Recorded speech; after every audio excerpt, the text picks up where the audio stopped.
The title for today's session is North London's Licensing Overload. We're going to be talking about all different schemes launching in London throughout this year, with a particular focus on the most recent. My name is Joe Webb. I'm the Chief Growth Officer here at CAMA, and I'm delighted to be joined by my colleague, Jess Hume. Good morning, everybody. I'm Jess Hume. I've been working closely with letting agents for the last 8 or so years and spend most of my days working with agents now supporting with property licensing, compliance, and I'm heavily involved in the applications process too. So I'll be hosting today, but Jess is the real expert and we'll bring in some of the more key insights later throughout the presentation. If you can't tell us apart, I'm actually wearing the exact same shirt as I'm in that photo, just so you can distinguish between the two of us. I'm also coming to you live from Liverpool, of all places, which is interesting in the context of this webinar because it's actually in the middle of one of the country's largest selective licensing schemes. So within Liverpool, obviously it's university town. You have 3 universities, a lot of HMOs as a result. And in response to that, the local authority has a licensing scheme covering 38% of the city boundaries. That's an excellent dinner party fact. People always pretend not to be interested when I talk about it, but I'm pretty sure they're impressed just beneath the surface. What that starts us on with then, we're thinking about these selective schemes, additional schemes, licensing schemes, it starts to build the story around the situation we find ourselves in today with lots and lots of complexity. And it begs the question, where did all this come from? Where did it start? It was actually a long, long time ago, back in 2004, there was a Housing Act which introduced mandatory additional and selective licensing, but they weren't commonly used for a long period of time. Now, I appreciate for many people, dealing with licensing is a daily challenge. For others, they might still be quite new to it. We still hear now and again from potential new customers that isn't this something that only impacts student lets? And that's precisely where licensing came from, but it's a long way now from the whole story. So to begin with, in 2004, the sense that some parts of some cities were becoming overrun with HMOs, and therefore there needed to be regulation which allowed local authorities to manage them. And so from 2006 onwards, if you wanted to let out a HMO to 5 or more people from 2 or more households, you had to have a mandatory license, and that existed across the entire country. Now, interestingly, there was one stipulation there as well, which was the property had to be 3 or more stories high, which obviously discounted a very large number of UK housing stock. That changed in 2018. So in 2018, the Theresa May government of the time decided, actually, let's do away with the stories ruling and make it any property with 5 or more people from 2 or more households. That seems to have, to some extent, woken up councils to this notion of what they could do with additional and selective licensing.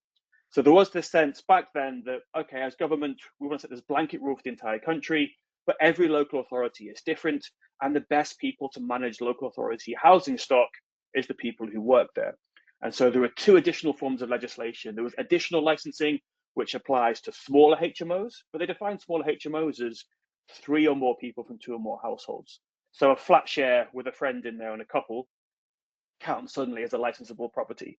They also brought in selective licensing as well. So selective licensing applies to anything. So single lets, families, they can all apply. And you also get this interplay between these different regulations. So in some parts of the country, there'll only be a selective license scheme in place, which means all these properties need to have a selective license. Some will have selective and additional. And that means if you've got 2 people in a flat share, you need a selective license. If they move in, say, a partner, a boyfriend, a girlfriend, then all of a sudden the license is invalid, you have to get additional licensing. So more schemes typically means more complexity, and we've seen a big and dramatic growth in these schemes over the years. So after 2018, we had this big growth in mandatory license being required.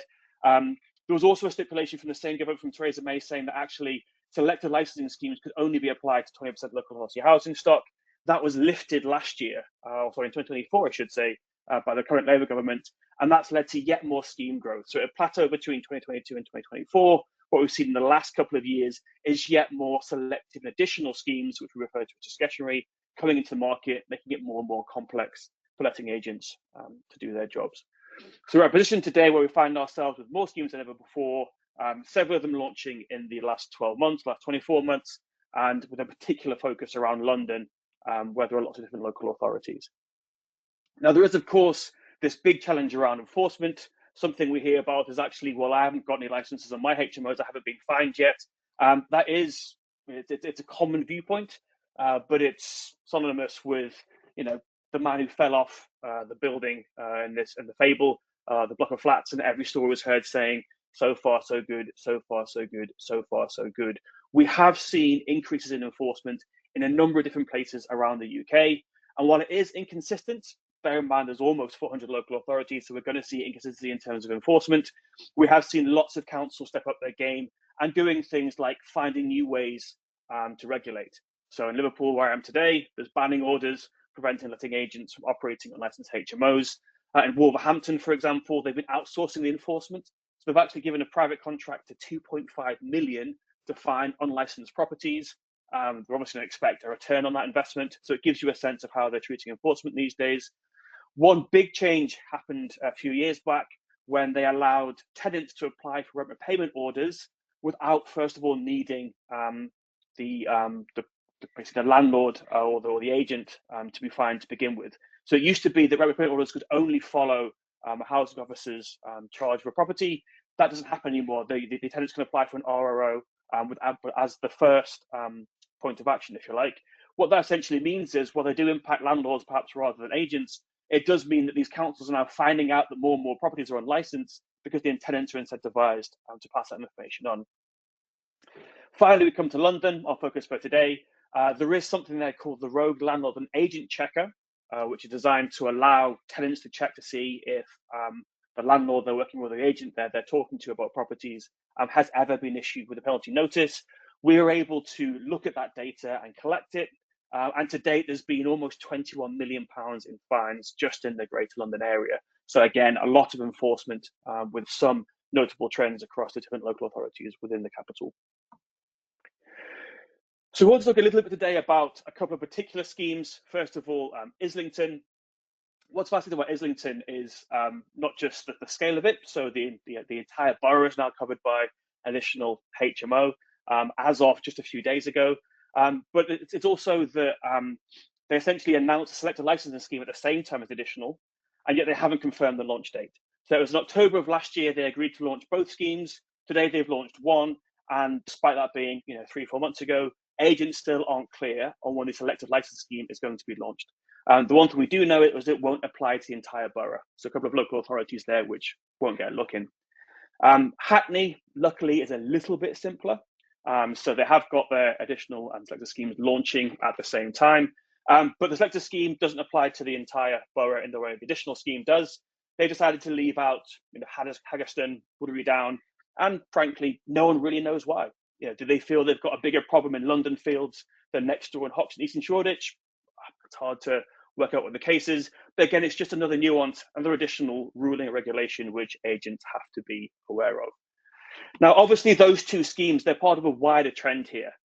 It used to be that councils were the odd one out if they launched a local authority scheme within the housing stock. Now it's almost like you're the one out if you don't do that, especially if you're looking at urban areas, because around 70% of UK urban areas have one of these schemes already.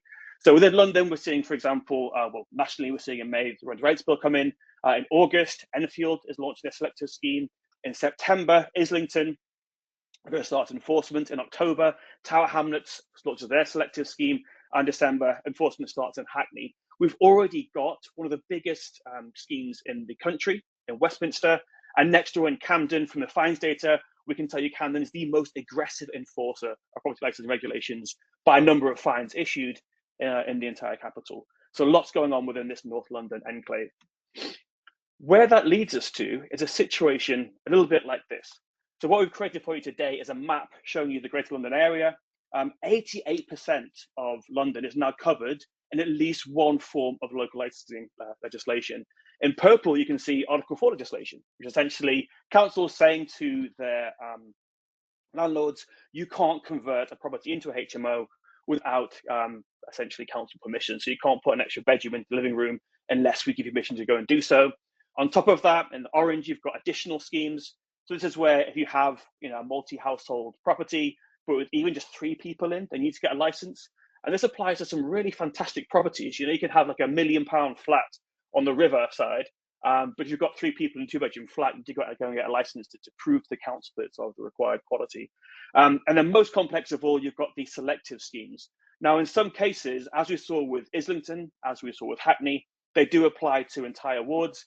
In other cases, councils are just drawn randomly on the map to decide which streets are going to apply to this, or which numbers of which streets. So you do get these situations, especially down towards Fulham, where number 8 on the road needs a license and number 10 doesn't. So increasing complexity for agents to track there as well. What this looks like in practice, well, we were trying to come together with a case study for you, but essentially you might be an agent working in North London. You're operating in just 3 boroughs. Let's say it's Islington, Hackney, and Camden. And within those 3 boroughs, you've got 5, or to be confirmed, perhaps even 6 different schemes to deal with. And councils there do tend to be particularly active. There's some examples of the scheme fines on the right-hand side. So all that's to say there's a true amount of complexity coming in, different regulations happening at different times, and councils aren't always great at communicating when these local authority schemes are going to impact. So I'm going to hand over to Jess now to talk through some of the things we think you can do about it. So for a long time now, enforcement has been quite complaint-led, but now it's largely data-led. So councils are now cross-checking things like council tax records, electoral roll versus ownership data, the Department for Work and Pensions, housing benefits, public registrar with HMOs, deposit scheme data, online portal listings as well. They're cross-checking Rightmove, Zoopla, even things like utility usage too, and council tax data sharing. So there's no single source that tells the full story, but actually together they do. However, this is all about to now change under the Renters' Rights Bill. So the government is introducing a mandatory national landlord database, which is expected to be fully live by 2027, with a phased rollout before then. So this will require landlords to register both themselves and each rental property alongside key compliance information, including licensing status. So for councils, it's a huge shift. So they won't need to find unlicensed properties anymore and rely on multiple different data sets. If a property is let, it will appear on their system. And if it's not licensed when it should be, the gap becomes immediately visible. Along with the changes we've had, we've also got some changes here with the penalties with not having the correct license. So currently, if you're operating a non-licensed property, this is both landlord and agent fine of up to £30,000. So from the 1st of May, that's increasing to £40,000. And rent repayment orders are currently capped at 12 months rent. But again, from the 1st of May, that's going to be moving to 24 months rent. So the liability is absolutely huge. So local licensing schemes aren't going away. What's changing really is the visibility, and enforcement is becoming faster, more targeted, and much more data-led.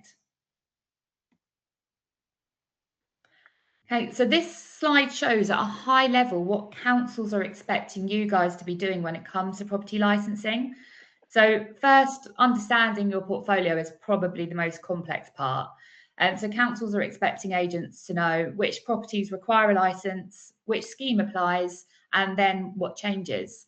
So on paper, sounds straightforward, but in reality, it really isn't. So every council has a different website, a different structure, and different ways of presenting this information. Some councils provide quite clear interactive maps or postcode checkers, but others upload a very blurry PDF that looks like it was scanned about 15 years ago. Hammersmith and Fulham's a really good example that Joe alluded to. There's a PDF map, but you've got to really zoom in, and it's really difficult to work out whether your property is affected or not, because it looks like they've just done a couple of dots on a page very randomly. And then you guys are expected to work out whether the property falls within a specific ward. Now, and who actually knows what ward they live in? I mean, I don't. I spoke to an agent yesterday, actually, and we were laughing about this because they had to Google who their local councillor was and then work out what ward they were in because of that. And this is an agent with 15 years of local knowledge. But you guys are expected to do that accurately across entire portfolios covering multiple boroughs. So the second expectation is holding the right information. So councils are expecting accurate ownership details, EPCs, gas safety certificates, EICRs, all kept up to date and ready if they're requested. But of course, that information lives in lots of different places, different landlords, different systems, different renewal dates. And councils are not always notifying agents when something changes. They just assume that you guys are monitoring it. And the third area here is managing the applications and communication. So there's a common misconception that the application is the landlord's responsibility. And whilst that's partly true, if you're managing or collecting rent for a property, then you are jointly and severally liable for any fines for non-compliance. And as I've just mentioned, that penalty is increasing to £40,000. So at the moment, the average agent fine is about £6,800 for not having the correct licence. And again, every council does this differently. So different portals, different forms, different fee structures, and often very little consistency. And then finally, you're expected to manage the ongoing compliance too. So this is the part that's often underestimated, I'd say. So new licensing schemes, scheme expansions, renewals, new lets, changes of tenancy, portfolio changes, etc.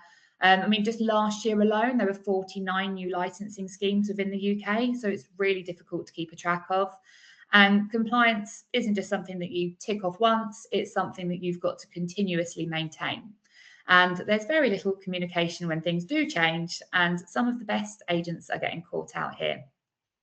So none of this sounds unreasonable in isolation, but actually councils expect all of this to be done continuously across multiple councils with inconsistent information, limited communication and changing rules. So when agents try to manually manage this with spreadsheets, calendar reminders, PDFs, local knowledge, etc., that's where we see the gaps start to appear. So as enforcement becomes more data-led, there are now more gaps than ever. So it's not that you guys aren't trying, it's just that the system is not built to be simple. Thanks, Joe. So we've talked about what councils expect and why it's genuinely hard to manage manually, but I want to just explain why CAMA exists and how agents use us in practice. So at its core, our job is very simple. It's to protect both letting agents and landlords from enforcement action and council fines, and also removing the time, stress and uncertainty. Often told that I can now sleep at night, and that's just been a common theme over the last couple of months. So we do that by mapping every property licensing scheme across the UK, so selective, additional, mandatory, and continuously monitoring these schemes as they change. That includes new designations, any scheme expansions, renewals, and boundary updates.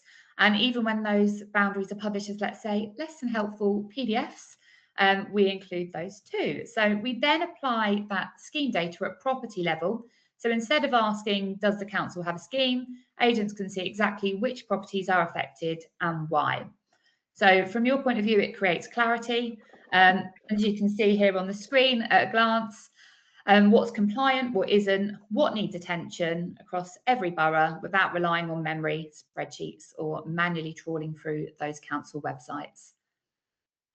So this matters more so than ever, I think, because enforcement is now increasingly data-led, and it's only going to get worse. So councils are joining the dots more easily, and when something is missed, the consequences don't just neatly fall on one party either. So they're affecting landlords, you guys, your relationships. And we all know when something goes wrong, it's always you that gets the blame. We can also help with the full end-to-end applications process too. So to give your team back the time that they need to grow the business. And this is also often turned into an additional revenue stream. So I've got an example on the next screen, please, Joe. One of my agents, this was last year in November, the Westminster scheme went live. So they were facing a surge of applications, and they're pretty hands-off landlords, actually. The majority of these were overseas, and they simply just didn't have time or resource to manage these in-house. So they asked us to manage the full application process on their behalf and position this to their landlords as a managed premium service, not just a form-filling exercise. So for them, we submitted 40 applications under the Westminster scheme. And because they're a software user, we charge them £295 per application. And the agent charged their landlords £1,000 per application. So for them, that was £28,000 worth of additional revenue just from one scheme in 1 month, while remaining fully compliant and on time. So, and just as importantly, they removed a huge operational burden from their team too.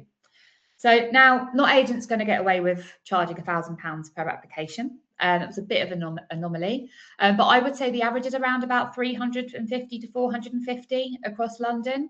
But that still means that you guys can generate meaningful additional income without any additional workload. So with the right positioning and delivery to your landlords, it can be quite a high margin service that protects them, protects you, and genuinely adds value. Thank you, Joe. So has anybody got any questions? Feel free. I'm going to have a little open of the question box now. I can see that we've got a few already. So first one is, how long does a license last? So a license typically lasts for 5 years, and that's for both selective, mandatory, and additional licensing. Typically, if you've got a license that it does last for 5 years, if the landlord sells the property year 2, for example, there are no refunds. So at the moment, there's no scheme in London that offer a refund, and the licenses aren't transferable at all. Have a little read through.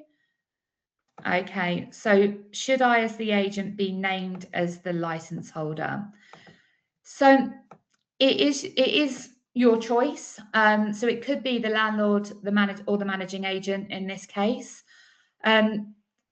If you are named as a license holder, you've got a little bit more control. So sometimes agents like doing this because if, for example, the landlord leaves or they decide to go and self-manage, they've got the license in their name. So that's a little bit of a blocker because, as I mentioned, they're not transferable. So the landlord would need to go and apply for their own license at that point. There are agents that steer away from this because they feel like there's too much liability on them, really, too much pressure to keep everything compliant. But I think what most people don't realise is if you guys are fully managing a property or collecting rent, then you are jointly and severally liable anyway. So I think it's a personal choice. Quite often, if you've got a landlord that's overseas, you do need a UK-based managing agent that is happy to be bound by the licensing conditions anyway. But yeah, either or is fine. A couple more questions. So if a license lasts for 5 years, is it in the tenant's name, TT's name, or per license? Oh, okay. So yeah, it's per property. So the license does last 5 years. It's per property, and it's whoever the license holder is, they're fixed with the license.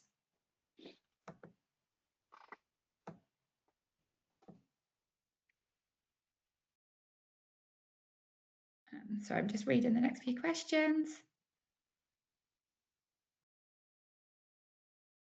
So can you become a member of CAMA, where us as managing agents have access to what schemes are coming into play? I currently deal with all of our company's licensing, but could do with knowing straight away which schemes are coming into play as we manage around 5,000 properties. So yeah, absolutely. So what we would do is we would link up to your portfolio. We would monitor the compliance of anything that's active. So it could be that you've got licenses already. So we will monitor for any scheme changes, any boundary extensions, any new schemes as well. So not only monitoring those properties that you've already got that are compliant, we would also take a look at your portfolio that maybe sits outside of that could be falling into a new scheme. So you do not have to check the council websites. We would do all of that for you and give you notice when new schemes are coming into play and a list of the properties that are going to be affected by that. Just to say, we didn't plan that question. That's a real one. We didn't plan any of these questions. Yes, you can become a member of CAMA. We'd love you to show you more of the software. Yeah. Got a couple. So, how long does a license be made? Are you referring to how long it takes for the license to be granted? So it varies massively. So you guys are compliant as soon as that license application is in. As soon as it's submitted, you're safe. It can take between 6 and 12 months for a license to be granted. Quite often with new schemes, we see that there's a huge delay. So Westminster, for example, went live on the 24th of November. We've done hundreds and hundreds of applications, and so far we've had none that are granted. it can take a while. There are other, I mean, licensing schemes that have been in place for a while, like Oxford or Stockton-upon-Tees, for example. That is a lot quicker with those guys. It can take maybe a month or two, but it's kind of a how long is a piece of string question. Yeah, it can take over a year. I've got a property in Lambeth. Our scheme Yeah. came over the summer that we've got a application sitting there for, and it's still waiting. But to Jess's point, once the application's in, you're essentially temporarily compliant until they decide finally, based on the application, whether or not they are happy to accept your request for a license. So there's no enforcement risk at that point. There we go. So we've got loads more questions. We probably won't be able to answer all of them today. But I've got another one here. Is a copy of this video? Yes, absolutely. The video is being recorded, so we will ensure that this is sent out to everybody after the call. Another one. Are there any early bird discounts or fee reductions available? Yeah, often yes. So depending on the council. So common reductions include there are early bird fees, not for every council, or early application discounts. On the other side of that, there are often late fees. So I spoke to our team this morning. They're dealing with an application in Oxford, and the landlord's late. He was unlicensed for over 12 weeks, so the fees doubled, and it's nearly £1,700. But there are also any landlords that are accredited. So this could be with NALA, for example. There are often discounts there. Actually, again, I was working with a landlord this week, and sometimes it actually is more cost beneficial to join an accreditation scheme like NALA, because the discount you get from the council is more than the annual fee. So that's definitely worth looking at. Also, if you've got landlords with multiple properties within the same block, there are often discounts there. And then also for lower risk properties, so low EPC, so there's a big focus on that. So often an EPC rating of C or below can warrant a discount too. I would say there are some councils that give you a discount just for having an active EPC, which you should have in place. Others, to Jess's point, will give you a discount if it's particularly efficient, so above C. And there is a ruling on minimum energy efficiency standards, which is coming into play by 2030, that all properties should be a C. So maybe that's a webinar for a few years' time. Yeah, of course. There's a few here that I'm going to have to follow up on individually. Of course, yeah, there's tons and tons of questions, and I can see that we're really running out of time. So what we'll do is we'll sit together after this call, and we'll come back to you on your individual questions, because there's definitely some areas that we can help with. Okay, brilliant. Well, thank you all very much for your time today. We want to keep it short and sharp, but obviously any more questions that you didn't get a chance to put into the panel, just drop us an email. We'd be very happy to respond. We really appreciate you spending this morning with us, and have a great rest of the day.